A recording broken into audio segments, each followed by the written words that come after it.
Okay, ladies and gentlemen, it's me, your boy the man, Angel to the City with the number 2 and TO on this lovely and wonderful Saturday, July the July the 12th, 2017.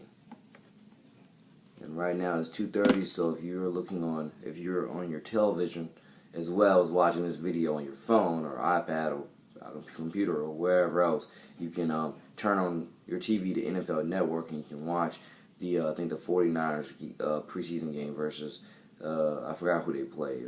I think versus the Chiefs or something like that. Yeah, so you can turn on your TV to NFL Network and go watch that game, which I'm about to do after I'm done with this video. But just to let y'all know, here's some rock solid things, or here's not even just some rock solid things. Here's my viewpoints that I've already discussed in another episode of the viewpoints. But I just feel like after watching Skip and Shannon on Undisputed yesterday about Tim Tebow's success in minor league baseball, I feel the need to have my own take, give my own take again about why he's not in the NFL or stuff like that, really. I've said in another video that the thing that upsetted me the most is that if you ask me, when I watched him play with New England that year, 2014, I believe it was, or 2013, he didn't deserve to make the team. I'm sorry, he did not deserve to make the team. Because, at least from what I watched, he didn't deserve to make the team. But you got to realize, that was before he got his mechanics reworked. He spent a year or two reworking his mechanics. Okay, so that stint that he had with the New England Patriots back in 2013, 2014, or 2013, I believe it was 2013 season. You got to realize that was before he had his mechanics reworked. But like I said, I watched him play. He didn't deserve to make the team. I'm sorry, he didn't deserve to make the team. At least if you was judging off of how he played, he didn't deserve to make the team. Personality and attitude, of course, all day he deserved to make the team. But that year, when it comes to what he did on the field, during his preseason games, from what I saw, overall, he didn't deserve to make it. He didn't deserve to make it. But it would have been a blessing if he did. Tebow, I'm one of your biggest fans, biggest supporters, so please, if you ever watch this, do not take this as I'm hugely hating on you, because I'm not. I'm one of your biggest fans and one of your biggest supporters. And I'll say this to your face if I ever get a chance, that I love you, care about you, so on and so forth. One of your biggest fans. But let's be honest, from what I saw, when you played with the Patriots in that, at least from my point of view, what I saw when I saw you play with the Patriots in 2013 preseason, you didn't overall deserve to make the team based upon your performance on the field. You didn't overall deserve to make it. But still, good try, good job, and good effort, though.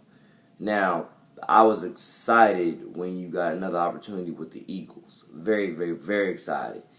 Now, I shot another video of myself explaining this in the Viewpoints episode earlier this week. It disgusted me that Chip Kelly said that, hey, Tebow needs more reps. Then he cuts him, right? But yet, you saved Matt Barkley's career by trading him over, or you gave him another chance by trading him over to Arizona. But yet you cut Tebow and you replaced him with Stephen Morris, quarterback from Florida, who played with the Jacksonville Jaguars.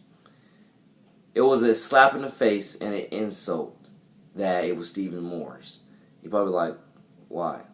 Because Stephen Morris hadn't even played in a regular season football game. He hadn't even started a game. He hadn't even started a game preseason, regular season, had no stats for regular season and postseason, no stats whatsoever. Didn't even start. He had been the third string for the longest time. Or not even for the longest time, because that was his, I think, second year in the league, right? Second year in the league, so you get the point. But Now he's over there with the Indianapolis Colts. I think that is their third string still. Yeah, Scott Tolzien is their second string. So now he's over there with the Indianapolis Colts as their third stringer. The thing that ticked me off, again, was the fact being that Stephen Morris, again, shout out, God bless Stephen Morris, all love and respect towards you. It's just the fact that Chip Kelly screwed Tim Tebow over. You don't cut Tim Tebow saying he needs more reps and then go sign a guy off of waivers who hadn't even played in a regular season game or a postseason game. And worst of all, he was from Florida and played with the Jacksonville Jaguars his first 2 seasons. Are you kidding me? Are you kidding me? That was a slap in the face to Tim Tebow, if you ask me. That's why Chip Kelly had the disastrous season that he had for the next 2 years. His last season with the Eagles and in his first and last season with the 49ers. Because you cannot do people like that and expect to be blessed. If you ask me, I'm thankful he gave Tebow an opportunity, but ultimately, I want to say he screwed him ultimately. He screwed him. Because, think about it. How do you sign him? How you sign him and you see what he did in the preseason? He did pretty good in the preseason. Not totally amazing, but he did pretty good. You can tell you could tell his mechanics were definitely different then than they were when he first started his first NFL game, like his sophomore season. You could tell that it was two different performances from his sophomore season to now. You could tell it was two different performances when his throwing motion and his mechanics. You can tell he was sharper, more focused, and more accurate. So I'm saying, how do you sign him? I'm just saying, how do you sign him? Have him play like that. You say he needs more reps, cut him, and then sign Stephen Morris, who hadn't even played in a regular season game. But yet you trade Barkley over there to the Cardinals, and then essentially, for me, I take it as you saved his career by not just leaving him out on the streets as a free agent. You saved his career by trading him over to Arizona. Because I'm pretty sure that's why Arizona had. If you ask me, I'm pretty sure Arizona. I don't know who picked up the phone first and initiated the conversation about trading for Barkley or Tebow. I don't know, but I take it as when they traded Barkley over there to the Cardinals, I had essentially thought Tebow's spot is secure and is saved there. Because again, neither quarterback threw a ton of interceptions. If you ask me, neither quarterback threw a ton of interceptions or did a ton of fumbles. So, because both quarterbacks really made it hard for Chip Kelly to cut him. If you ask me, both made it hard for him to cut him.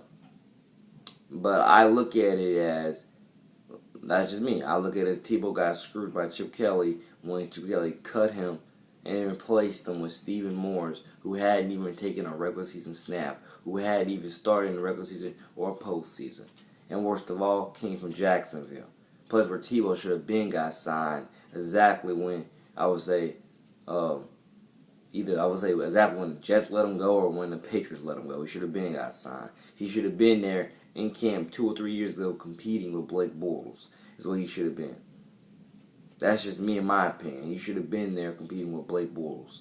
But hey, that is just my opinion. I think the performance on the field would have been better for at least this past season. It would have been better if you had Blake Bortles in there. If you had Tim Tebow in there competing with Blake Bortles. I'm not saying Tebow had to start, but if you had Tim Tebow competing with Blake Bortles, I think that would have been a lot better. I think that would have been a lot better. That's just my opinion. I think it would have been a lot better. And it came out that Blake Bortles was 2 years ago, I think, he was training, again, all-season training with his mechanics and everything with Jordan Palmer, who I don't think is on an NFL team right now. But you get the point. He trains some of these young studs for the NFL. I think every year or from time to time. But you get the point. I don't understand why they didn't I don't understand why they didn't sign Jordan Palmer then. A few years ago, knowing that he was working with Blake Bortles to do that. I don't understand why they didn't sign him. Now, I'm not showing a ton of passion about this, but just know that these are my takes. 10 minutes into this, just know these are my takes about how I perceived everything to be, and how I'm telling you they could have done better, should have done better, and would have done better. I would say if they just had, I want to say they just listened to the fans. I think they would have, they probably would have done better, because the fans still wanted Tebow. Before we drafted Blake, the fans still wanted Tebow. They still wanted him.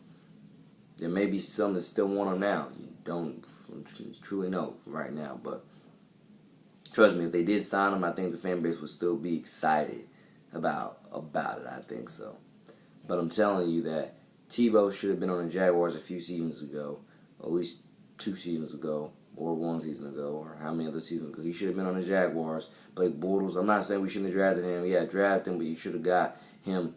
I would say, I think Tebow should have been the one to be his backup if we were gonna, give the job to Blake Bortles. Tebow should have been his backup. That's just my opinion. That's just my opinion. I think Tebow should have been his veteran mentor, but that's just my opinion. That's just my opinion.